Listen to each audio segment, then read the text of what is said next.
Good morning, everyone.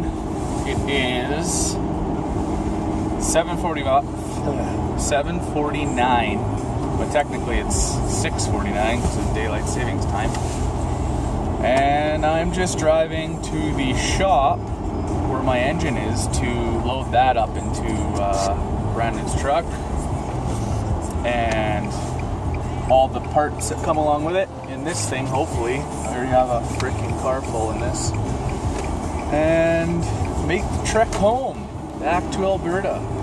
Weather's supposed to be good. I think in BC there's a 40% chance of snowfall in Edmonton, and I'm going to document the drive and how this thing's doing all the way through.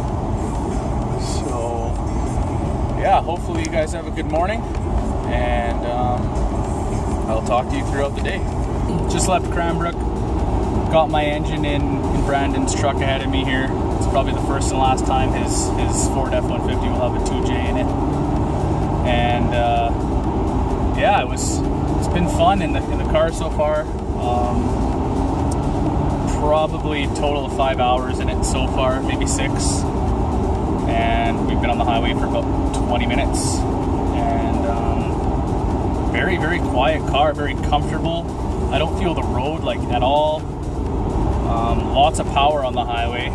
In town, it has a lot of power in town too, but for some reason the ECU cuts power or something like that under a certain RPM. I don't know a lot about these cars yet, but I'm trying to learn. So just from what I've heard from other guys who are in Australia and like New Zealand and everything, there's a mod you can do to prevent that little, I don't know, it's like a computer initiated lag. So I'll be doing that for sure. Just driving around town yesterday, getting gas and whatnot, and straps for the 2J. People have pulled me over and just like, what the hell is that thing? I had a couple, probably in their 40s, pull up to me to a set of lights and told me to undo my window and talk to me about the car. And the guy was like, "What is that thing? Where'd you get it?" And I said, "I got it from Japan." And he's like, "No, really? Like, stop screwing with me. Where'd you get it?" And I said, "Japan. It just got off. Just arrived here." And he was just astounded. He just loved this thing so much. He's like, "I've never seen one before." And granted, I mean, this body style just got legal in Canada, 2002, and yeah, just a lot of those types of reactions, which is kind of cool. I like having a car that no one else has. And cross my fingers, nothing happens, and she passes inspection, and it's all good to go. I really hope that I don't have any issues doing that, the inspection. Shout out to Ryan's shop, Cranbrook Auto Repair as well. They stored my engine for like a year. They're the ones who assembled it. It was machined by a pretty well-known machinist in Cranbrook, who has a good rep. So the engine has all ARP hardware, brand new Toyota OEM head gasket. What else does it have? I'm going to replace the cams. It has stock TT cams in it right now. And Titan cam gears, which isn't really a mod, but they were cheap enough. I bought them. They were for sale through a buddy, so picked them up. And yeah, so shout out to his shop for storing it and building it and taking care of it for a year. And shout out to Craig, the gentleman who imported my Stagea and did the work to it that he thought was necessary, and that is CNS Performance in Cranbrook. So if you're looking for a car to import, give him a shout. He tends to make the transition from him to you as easy as possible and get the car where it needs to be to pass provincial inspection, even though the provincial inspections are kind of wish-washy as far as I'm concerned. Some shops are good, some shops just say that shit's wrong when it's really not. We had a run-in with our Evo with that. A cool thing about this Stagea is that the washer fluid comes out. I know a lot of vehicles are like this, but it's first for me, where it comes out on the wiper arm. So there's no, like, it cleans the windshield so well, which is awesome. And I'm driving right now. I'm doing 110 down the mountain, and there's absolutely like no road noise. It's just incredible. When you step on it, excuse me, you can hear the turbo whistle, which is kind of cool, but really no exhaust noise or engine noise, just the turbo. So it's pretty nice car so far. I'll just pulling up to or into Fernie right now. Gonna make sure that the 2J is all secure still.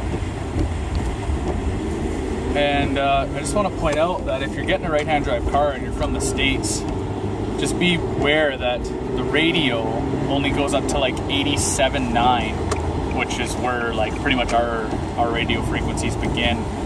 So I'm very thankful that this one has an auxiliary in. I mean, it has a CD player too, but like, who carries CDs anymore? It would have been nice if it had a USB port, but it doesn't. That and the license plate holes.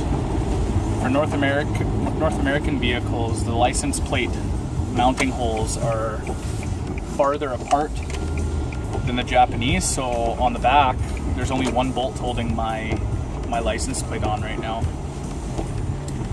So just two little tidbits. If you're getting a right-hand drive car for the first time, be prepared for at least those two issues.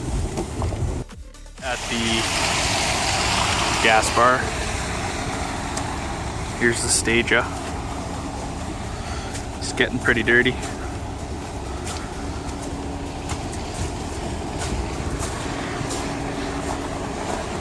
I don't know what the hell I ran over.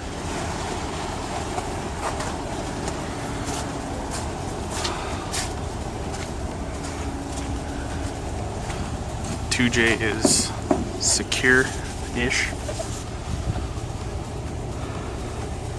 Bubba's tightening her up. Yeah, should be good to go. Just passing Frank's Slide, as you can see. It's a big mountain, and in the early 1900s, I think it was, there was a huge avalanche of the rock. Like half that mountain fell down, and you can see. And there's like houses and stuff buried in the rock. And it was like a small village here.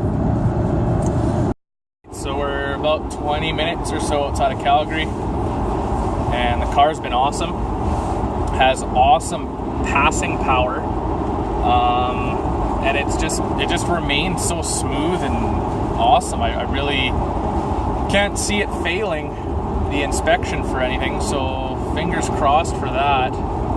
Unless there's something I don't know about with the car, honestly. We just put like about 600 kilometers on this thing, and it's been awesome. So let go of the steering wheel, drive straight, it's real smooth. Yeah, just overall good. These seats kind of remind me of Sentra SER seats or whatever those Sentras are. Maybe they are, maybe they aren't. I just recall seeing them in the Sentras. Some people have asked why this platform, and honestly, all I can say is it was available to me the minute I was sick of looking for vehicles. I looked at like 25 vehicles, and I didn't want to spend a lot of money. I wanted to spend like $6,000 or so, and this car came up. It was an auction grade 4. It's very modern inside. I think this is the first right-hand drive I've seen. I think the 2002s will be the first wave of right-hand drives that are modernized. So they have the nice soft touch interior, leather, like leather dash, that sort of thing. And yeah, it's just it's a nice car, and it was a great bang for buck. I couldn't find an all-wheel drive turbocharged vehicle in and around Edmonton for $6,000 that I would trust, and that had, under 120,000 kilometers. So I think I got a good buy. we'll see when the inspection comes through. And I'm pretty sure this engine is a pretty, you know, reliable platform. I know if the turbo goes, it's a huge headache to replace the turbo on these cars. Some guys say you have to take the engine out, or you have to drop the whole subframe with the engine a couple of inches. So I really hope that doesn't happen. This car doesn't have much kilometers, so I'm crossing my fingers. My phone's jiggling on the freaking mount, so apologize for that. Yeah. So we're almost in Calgary, and I don't know if I'm gonna get some footage or not of unwrapping the 2J just yet, just because this video will be quite long in length. Just made it home probably an hour and a half ago. Unloaded the engine. She's good to go. Sitting in the garage now. Went and washed the Stagea, so that's clean. And big shout out to Brennan, because without him, I wouldn't have been able to get the engine. It would have had to go in the back of the Stagea, which probably wasn't going to happen. So that being said, on his way home, he got pulled over for doing 120 in a 100 zone, which sucks because everyone does 120 minimum. So yeah, I hope everyone enjoyed the video, and I will be throwing it up right away. All right.